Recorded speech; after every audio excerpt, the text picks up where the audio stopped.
This is a basic Riichi Mahjong guide for beginners who have either never played Mahjong before or have played other variants of Mahjong and are interested to learn Riichi Mahjong. Riichi Mahjong, or Riichi for short, has exploded in popularity over the last few years, and there has been a recent surge in international appeal driven by digital platforms and pop culture. Maybe you know about it from watching some anime like Saki, where players each have their own uniquely broken superpower, or Akagi, which is much more dramatic and focuses a lot more on the mind games aspect. Or maybe you've seen it in games like Yakuza, which have Riichi Mahjong as inbuilt minigames. Either way, this video will cover my opinions on why I think you should learn Riichi, and the bare minimum you need to know before you start playing Riichi. Let's get started. Firstly, Riichi is more strategic and has a higher complexity than other forms of Mahjong, for reasons I'll explain later. In fact, there are Riichi strategy books written by numerous professional players, as well as multiple AI models to analyze your game and point out your mistakes, similar to Stockfish for chess. This makes each game far more interesting and a lot less luck dependent than many other forms of Mahjong. Secondly, if you have Riichi knowledge, it actually carries over to other forms of Mahjong. Think of it like contract bridge versus floating bridge. Similar to how knowing contract bridge strategy actually carries over to floating bridge, knowing Riichi principles actually carries over to other forms of Mahjong like Singapore Mahjong, Hong Kong Mahjong, MCR and more. Finally, Riichi is easier to play online compared to other Mahjong variants because they have more established online clients. As of the time of making this video, the most popular Riichi client is Mahjong So, which is the platform I would recommend you start playing on. You can play for free either on Steam, mobile, or your preferred web browser, which brings us to... If you already have a background in playing other variants of Mahjong and just want to skip to the Riichi tutorial, skip ahead to this timestamp on the screen.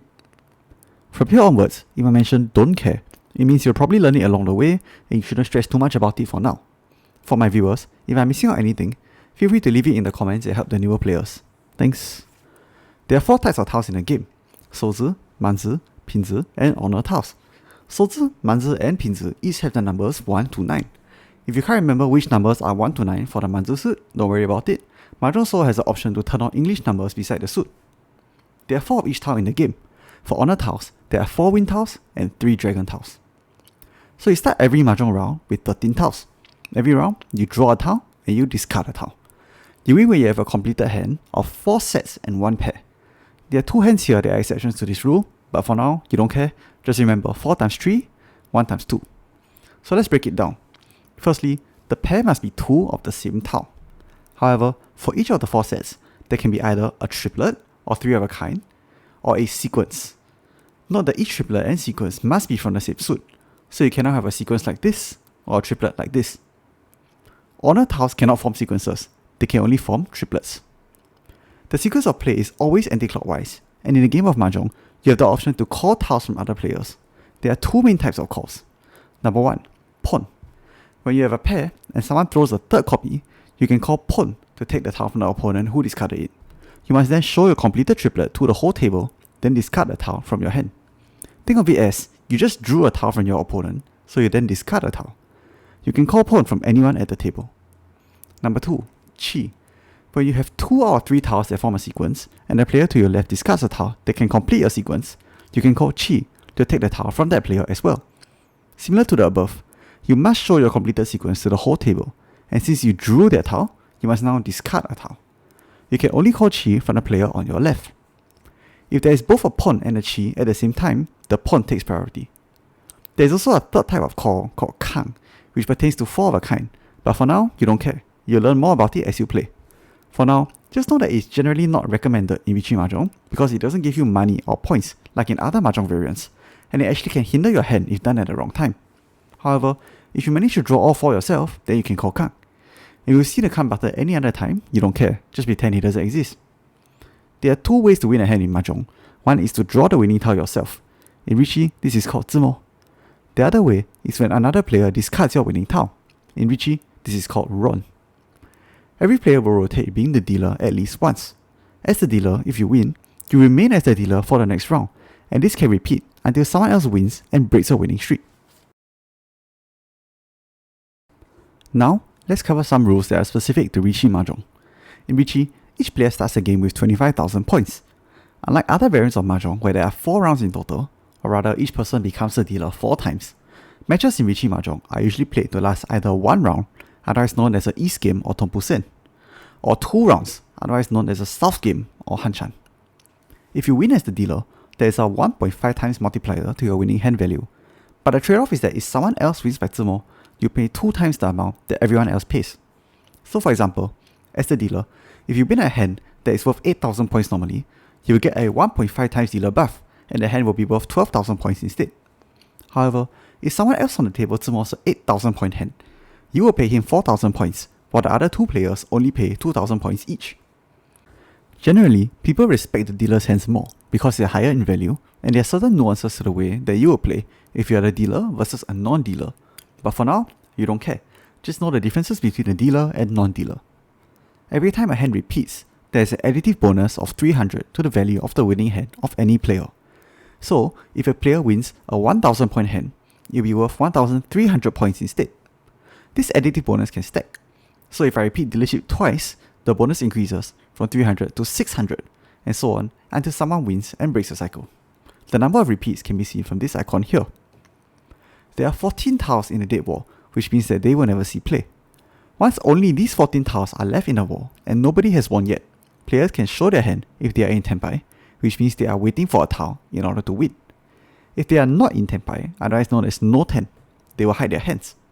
The players in no ten will then pay the players who are in Tenpai a certain number of points. The amount that will be paid is 3,000 points split among all players in no ten, given to all players in Tenpai. If it's confusing, don't worry about it. You'll understand it after playing a few games. Just know that if the round ends in a draw, Tenpai equals gain points, no ten equals lose points. So aside from those rules mentioned earlier, Riichi Mahjong also has a few unique rules, and for this, I'll explain using an example that's easier to understand: McDonald's. Riichi Mahjong has a list of Yaku, and if you want to win a hand, you must have at least 1 Yaku from the Yaku list. Similarly, when you go into McDonald's and order food, you must order something from their menu. You can't just go into McDonald's and say you want to order sushi. You must order something on their menu. Yaku that take more effort to build are generally more expensive and look prettier.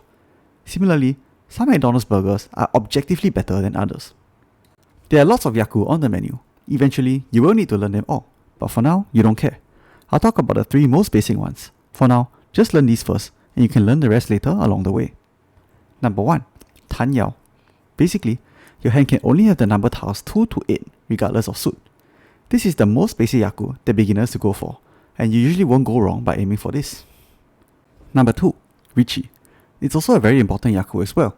After all, the game is literally called Riichi Mahjong. Basically, just ignore all the buttons on the screen telling you to open your hand and draw all the tiles you need yourself.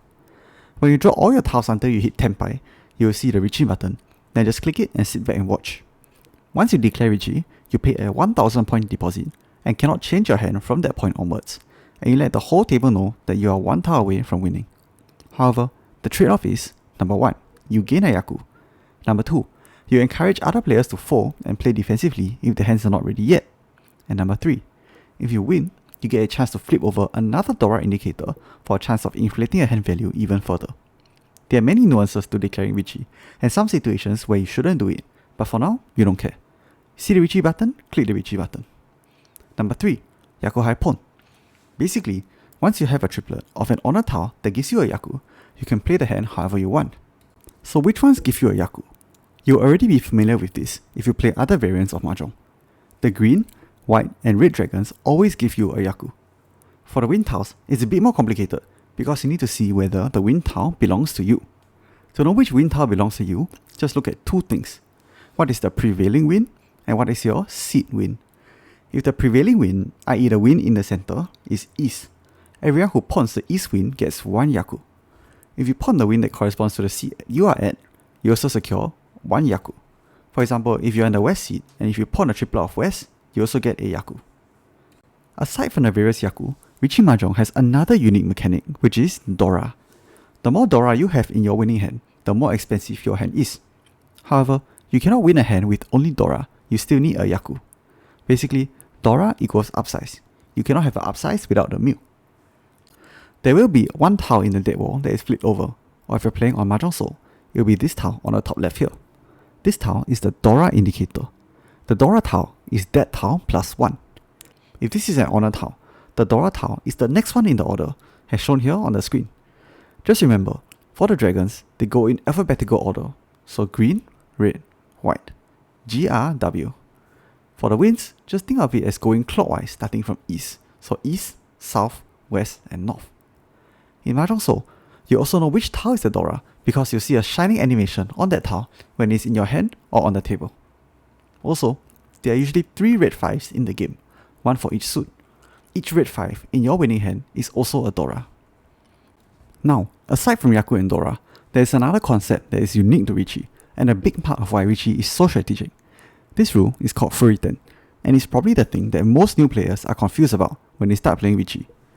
Basically, in Riichi, you cannot call Ron, or in other words, win from another player's discard, when you have previously discarded one of your winning tiles. Why does this rule exist? Riichi Mahjong is a very defensive game at higher levels, so players will use your discard pool to deduce what tiles are safe. Therefore, it will be unfair and misleading if you discard a tile, indicating that you don't need it only to then win from another player who discards that tile because they think it's safe against you. If it's confusing, just know that basically, as long as you discarded at least one of your winning tiles before, you cannot run off other players, but you can still win by 2 more, provided that you have the Yaku needed to win. For now, don't worry too much about it, you'll learn more about it as you play on. Now if you're still unsure of the full list of rules, don't worry, no one in the beginner rooms knows what they're doing either. The important thing is to have fun first, and enjoy the process, because Mahjong is a journey. You'll have good luck streaks and bad luck streaks. In a way, Mahjong is a lot like life. Life is also unpredictable, full of ups and downs, and there's no guarantee that the choice you make at a certain point will always give the best outcome. You can do everything right and still lose, and you can do everything wrong and still win. The important thing is to enjoy the process, have fun playing, but also learn from each game you play. Once you learn the basics and are interested in learning more, I'll recommend checking out Riichi Book 1 by Diana Chiba, which is usually the default go-to book for players who want to learn more about basic Riichi strategies. After that, if you're still interested and want to learn more, I've uploaded a few guides for Mahjong Soul that you can take a look at, which can be found from the in-game menu here.